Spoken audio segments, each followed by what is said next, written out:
양옆으로 인사 나누겠습니다. 은혜 앞에 우리가 마음을 엽시다. 은혜 앞에 우리가 마음을 엽시다. 오늘 혹시 지난 한 주간 동안 어려운 일들로 마음이 조금이라도 닫혀있는 분들이 있다면 하나님 앞에서 주의 말씀, 우리의 마음 문 열고 받으시기를 주님의 이름으로 축복합니다. 우리가 느헤미야 말씀 계속해서 살펴보고 있습니다. 느헤미야는 예루살렘의 형편을 위하여서 기도하던 중에 아닥사스다 왕에게 어려운 요청을 올렸습니다. 그때 놀라운 일이 일어났죠. 내 하나님의 손이 역사하셔서 왕과 왕후의 마음을 움직여 주신 것입니다. 그리고 느헤미야는 유다에 다녀올 기한까지 정했습니다. 뿐만 아니라 예루살렘으로 가기까지 길에서 어려움과 위험 겪지 않도록 왕의 조서와 또 추천서를 받았고 그들을 호위할 군사까지 제공받았습니다. 처음에 이 일들은 앞이 보이지 않던 막막한 일이었습니다. 그러나 하나님께서는 순간순간 길을 열어주시고 왕의 마음을, 왕의 심기를 건드리셨습니다. 왕의 심기를 움직여 주심으로 마지막에는 예루살렘 재건에 필요한 목재들까지 무상으로 다 얻을 수 있도록 길을 열어 주셨습니다. 이것이 하나님의 역사요 또한 일하심인 줄로 믿습니다. 나의 막막한 예상을 넘어서고 뛰어넘는, 내가 예측할 수 없는 일들을 하나님께서는 분명히 만들어가 계시고 우리의 삶에서 행하고 계시는 줄로 믿습니다. 그렇게 보면 느헤미야는 유다 예루살렘 사람들의 형편에 마음을 품었고 그것을 그저 비전으로 꼭꼭 감춰두지 않았습니다. 그 비전을 단순한 비전으로 남겨두신 것이 아니라 하나님의 손의 역사하심을 따라 그 비전을 현실로 만들어 갔습니다. 우리가 흔히 비전을 가지고 가야 할 방향을 제시하는 사람을 비저너리라고 부릅니다. 비저너리는 변화를 생각하는 사람입니다. 공동체와 그룹이 장차 나아갈 방향을 선도하는 그런 도전적인 임무를 표현할 때 비저너리라고 합니다.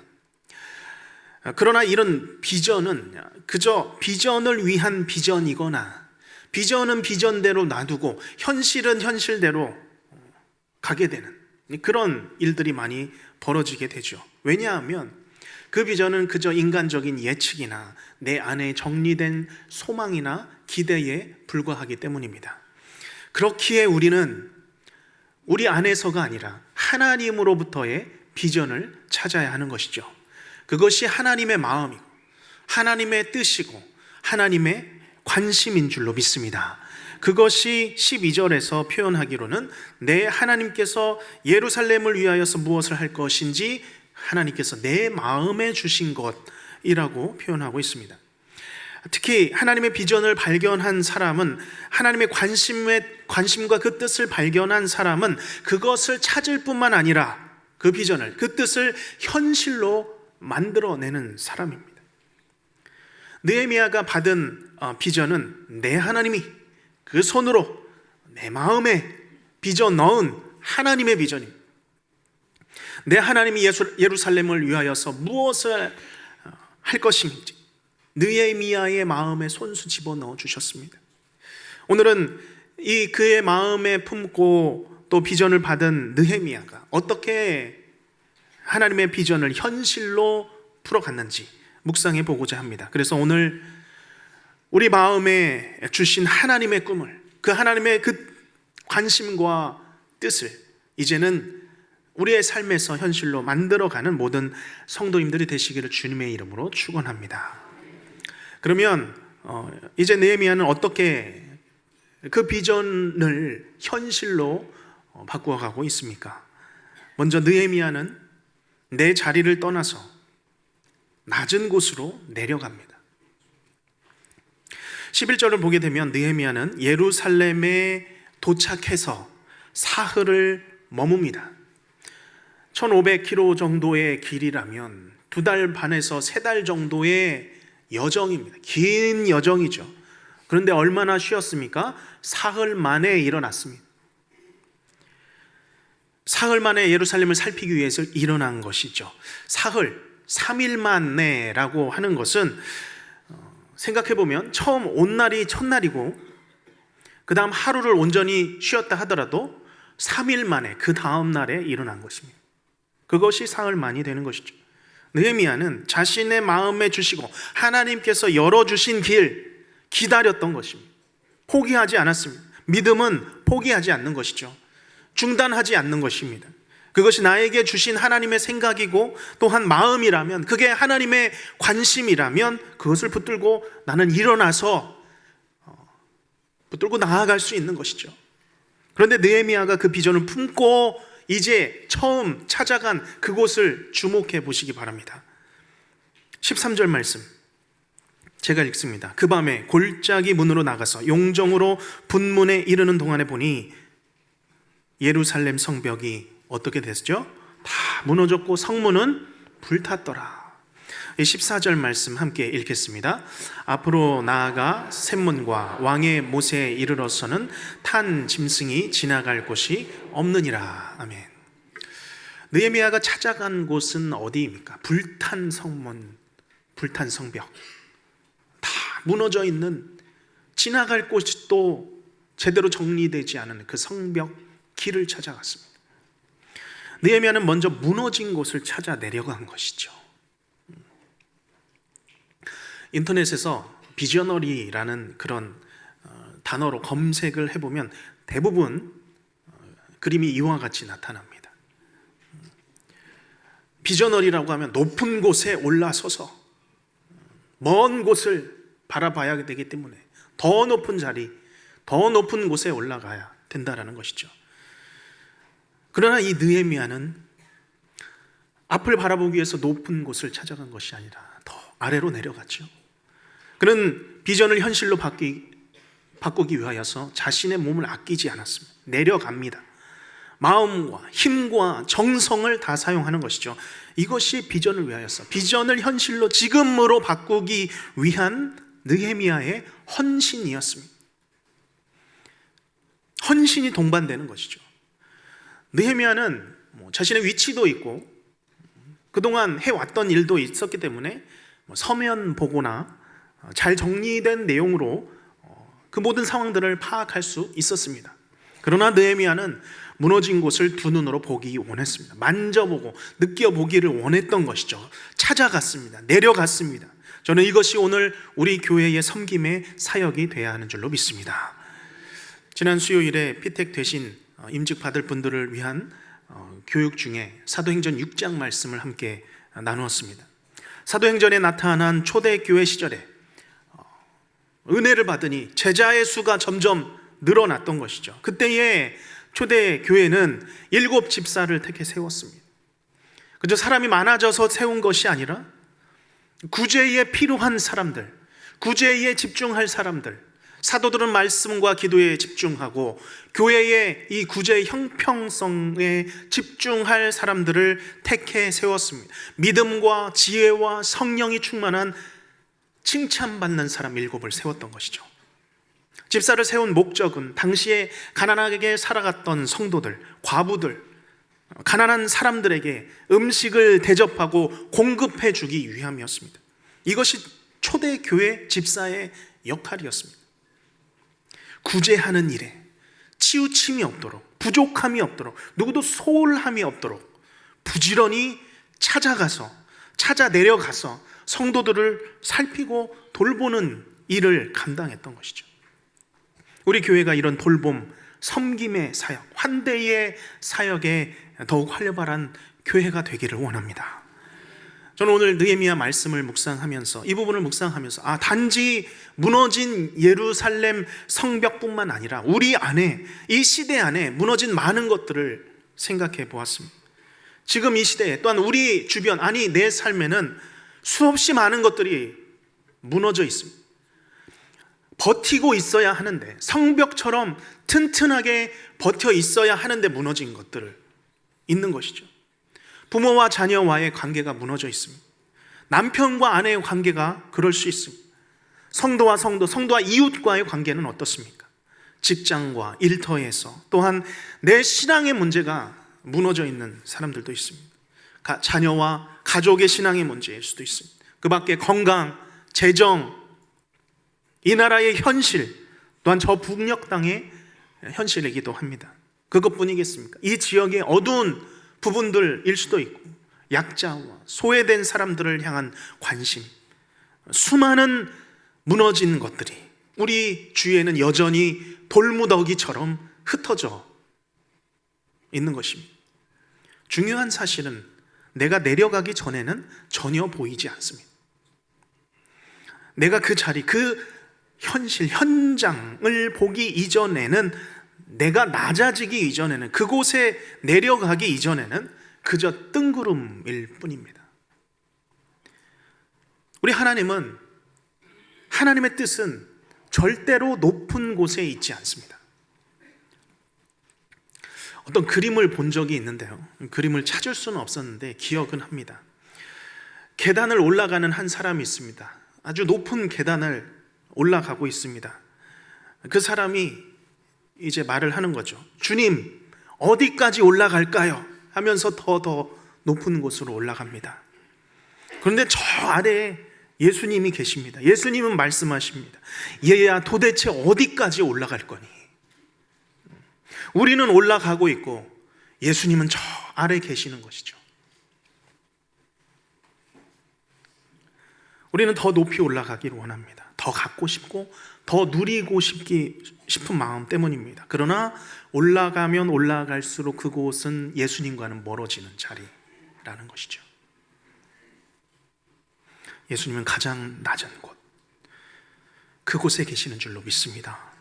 우리가 주님 만나고 싶어요, 예수님 어디 계세요 하지만 예수님은 가장 낮은 곳에 우리가 내려갈 때에 보이는 것이죠. 도움이 필요한 곳으로 우리가 가야 한다는 사실은 누구나 다 알고 있습니다. 그러나 아는 것과 그 현장으로 달려가는 것, 내려가는 것은 다른 문제입니다. 내 힘과 정성과 모든 에너지를 다해야 내려갈 수 있는 것이죠. 헌신할 수 있는 것입니다. 곤경과 혼돈의 자리, 누군가의 도움과 섬김과 봉사가 필요한 자리들이 있습니다. 우리 다문학번 성도들을 위한 이용과 미용, 의료봉사, 정기적으로 얼마나 이 일들을 행하고 있습니까? 열심히 행하고 있죠. 장애인들과 함께하는 자리일 수 있습니다. 급식이 필요한 자리일 수 있습니다. 차량 안내와 봉사의 자리, 다니엘 학교와 같은 학원을 다니기 부담스러운 우리 학생들에게 공부방 교사로 자신의 은사를 사용해서 자신의 시간과 힘을 쏟는 자리일 수 있습니다. 하나님은 도움이 필요한 그 자리에 하나님의 사람들을 부르십니다. 지금도 부르십니다. 내려오게 하십니다. 누가 나를 임명해 주기를 기다리는 그런 것보다 더 나은 자리, 누가 불러주기를 기다리는 자세보다 내가 먼저 도움이 필요한 자리로 내려 서시기를 주님의 이름으로 축복합니다. 그곳이, 그 낮은 자리가 주님이 계시는 곳입니다. 우리 주님 만날 수 있는 곳이죠. 가장 연약한, 지극히 작은 사람들, 우리를 부르시는 그 자리가 하나님의 자리임을 믿고 내 자리를 떠나 부르심의 자리로 서게 되는 모든 성도님들이 되시기를 축복합니다. 둘째로, 이제 느헤미야는 자신에게 주신 이 비전을, 낮은 곳으로의 이 비전, 그곳에서 발견했던 그 비전을 모두가 함께 품도록 도전합니다. 17절 말씀이죠. 우리 같이 읽겠습니다. 후에 그들에게 이르기를 우리가 당한 곤경은 너희도 보고 있는 바라. 예루살렘이 황폐하고 성문이 불탔으니 자, 예루살렘 성을 건축하여 다시 수치를 당하지 말자 하고. 아멘. 느헤미야는 유다 사람들, 제사장들, 방백들, 귀족들, 그 위에 일하는 자들을 향하여서 도전하고 있습니다. 자, 이제 이 성을 재건하자, 일어나 함께 건축하자라고 도전하고 있습니다. 특별히 여기 우리가 당한 곤경이라고 표현하고 있죠. 곤경은 원어로는 악이라는 표현입니다. 악, 재앙, 굉장히 강력한 단어입니다. 그들의 현실을 지금 가르쳐주고 있는 것이죠. 우리가 당한 곤경, 특별히 느헤미야는 너희가 당한 공경이 아니죠. 우리가 당한 공경, 자신을 포함해서 우리가 당한 공경이라고 표현합니다. 사실 느헤미야 온 지 얼마 안 됐습니다. 외지인이죠. 그러나 지금 이 순간 공경을 당한 사람을, 무너진 성벽을 두고 살아가는 사람 자신도 포함하여 말씀하고 있습니다. 같은 처지에 있는 사람들이라는 것이죠. 느헤미야가 처음 예루살렘 형편을 들었을 때 그는 이미 예루살렘 사람이 되었습니다. 울며 기도했죠.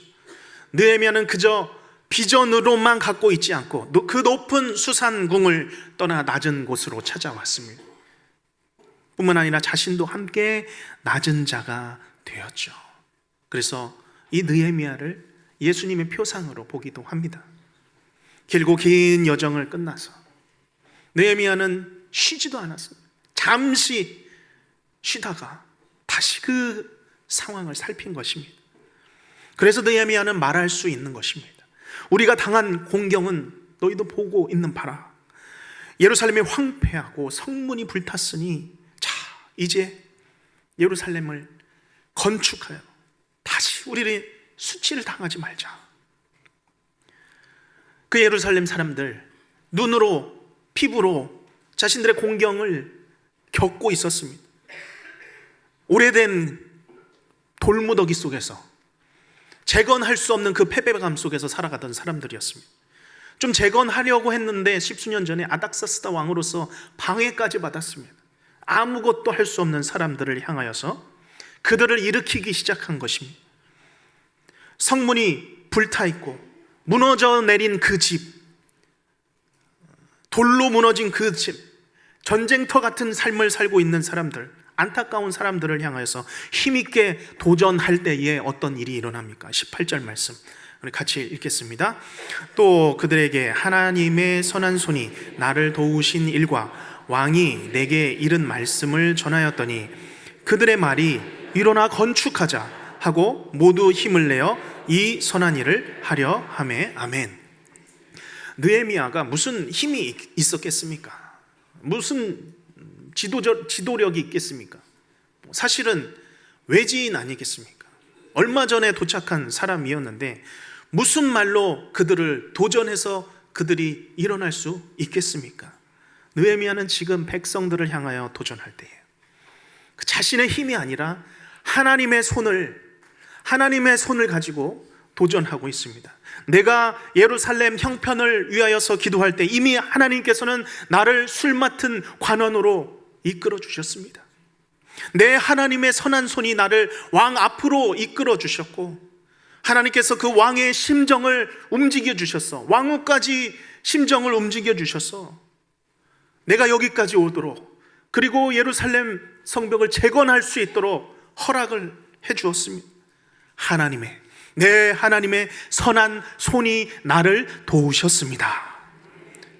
그러할 때에 하나님의 선한 손이 다시 한번 역사하죠. 이 현장 함께 있었던 사람들의 마음을 움직여 주십니다. 그들의 말이 일어나 건축하자.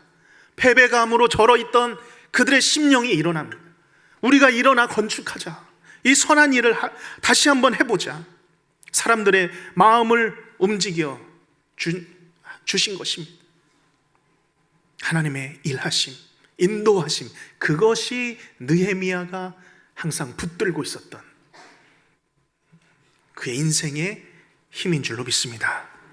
우리가 삶의 곤경 속에서 여전히 움직이고 계시는 그 하나님 여호와의 손을 깨닫고 붙들기를 주님의 이름으로 축복합니다. 이를 위하여 하나님의 선한 손이 보일 때까지, 그 선한 능력을 내가 볼 때까지 엎드려 기도하시기를 바랍니다. 하나님은 선하신 분이십니다. 하나님은 정말 좋으신 분이십니다. 나를 향한 좋은 계획을 갖고 계시고 지금도 하나님의 뜻에 따라 새 일을 행하고 계시는 줄로 믿습니다. 그 하나님은 태초에 땅이 혼돈하였을 때, 공허하고 흑암이 깊음 위에 있을 때에 어디 계셨죠? 하나님의 영은 수면 위에 운행하시더라. 혼돈과 공허와 흑암과 곤경이 있을 때에라도 우리 하나님의 손은, 그 은혜의 손길은 여전히 우리 위에 있음을 믿으시길 바랍니다. 그 하나님의 손을 오늘 이 예배를 통하여서 더욱더 선명하게 보시기를 주님의 이름으로 축복합니다. 우리 주님의 그 선하신 손, 그 인도하신 손을 붙들기를 원합니다. 자, 그런데 이런 좋은 분위기 속에서 느헤미야와 함께하는 사람들, 이제 일어나 건축하자라는 그 사람들의 믿음을 꺾는 반대자들이 있었습니다. 우리 19절 말씀 같이 읽겠습니다. 호론 사람 산발랏과 종이었던 암몬 사람 도비야와 아라비아 사람 게셈이 이 말을 듣고 우리를 업신여기고 우리를 비웃어 이르되 너희가 하는 일이 무엇이냐?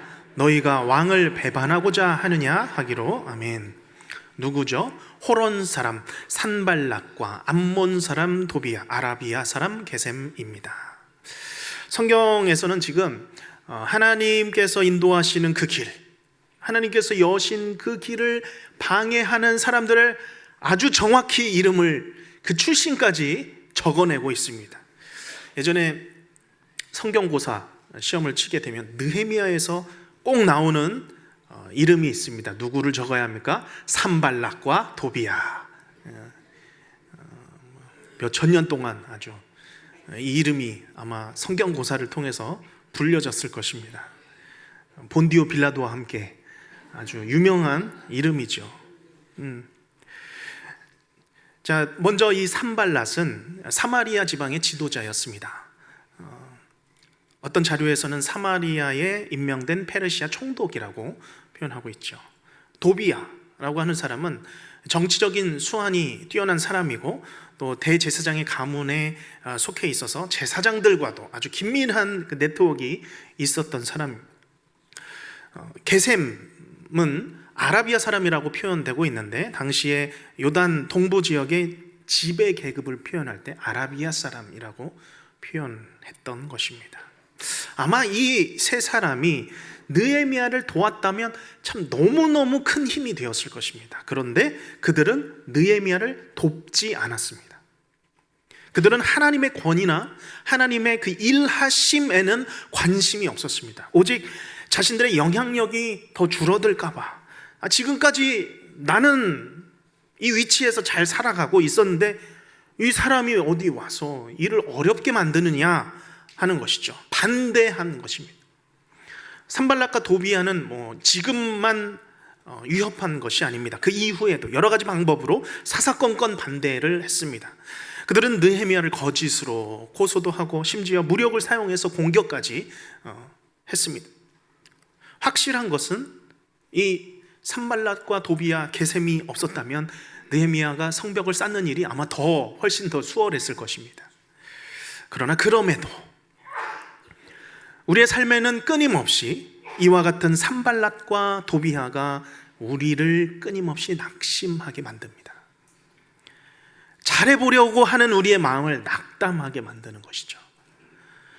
시간 없는데 내가 헌신했고 또 물질 없는데 그거 다 부어서 열심히 해봤는데 이런 사람들이 나타나서 내 길을 막고 내 마음을 상하게 하는 것이죠.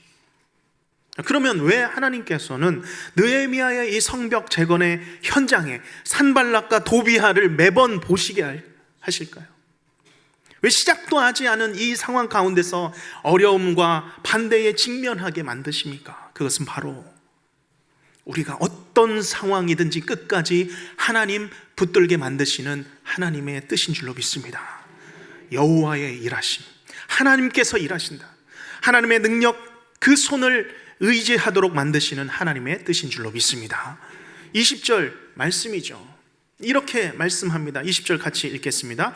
내가 그들에게 대답하여 이르되 하늘의 하나님이 우리를 형통하게 하시리니 그의 종들인 우리가 일어나 건축하려거니와 오직 너희에게는 예루살렘에서 아무 기업도 없고 권리도 없고 기억되는 바도 없다 하였느니라. 아멘. 느헤미야는 위협적인 이 반대 의견 속에서도 여전히 하나님을 의지합니다. 하나님의 그 힘을, 그 손을, 그 형통하심을 바라봅니다. 그래, 너희는 너희 길 가라. 너희 하는 대로 말해라. 우리 하나님은, 하늘의 하나님은 우리를 형통하게 하실 것이다. 우리가 분명히 일어나 건축할 것이다. 하나님의 일은 사람이 막을 수 없는 것이다. 느헤미야는 왕의 조서를 먼저 들 수 있겠죠. 여기 왕의 추천서가 있다, 먼저 보여주면서 사람들을 설득할 수 있었습니다. 그러나 오직 하나님을 내 힘으로 믿고 그 하나님이 여호와의 손으로 어떻게 왕의 마음을 움직이셨는지를 온 백성이 다 듣도록 백성들을 설득한 것입니다. 그렇기 때문에 내 삶을 방해하는 장애물이 나에게 찾아온다면 믿으시길 바랍니다. 이제 하늘의 하나님이 나를 형통하게 하실 계획이구나. 내 믿음을 방해하고 낙심하게 만드는 산발락과 도비야가 여기 있구나 받으시기를 바랍니다. 하나님, 내가 낙심치 않게 하여 주시옵소서. 내가 더 주님 붙들고 살아가게 하여 주시옵소서. 형통하게 하시고 일어나 걷게 하시는 하나님의 손 붙들고 하나님 함께 일어나게 하여 주시옵소서. 우리가 믿음으로 기도하시고 오늘도 살아계셔서 분명히 역사하시는 하나님, 우리의 삶 가운데서 분명히 선명하게 우리 위에 하나님의 손으로 우리의 삶을 인도하시는 그 하나님의 계획과 뜻을 의지하시는 우리 모든 성도님들이 되시기를 주님의 이름으로 축원합니다. 기도하겠습니다.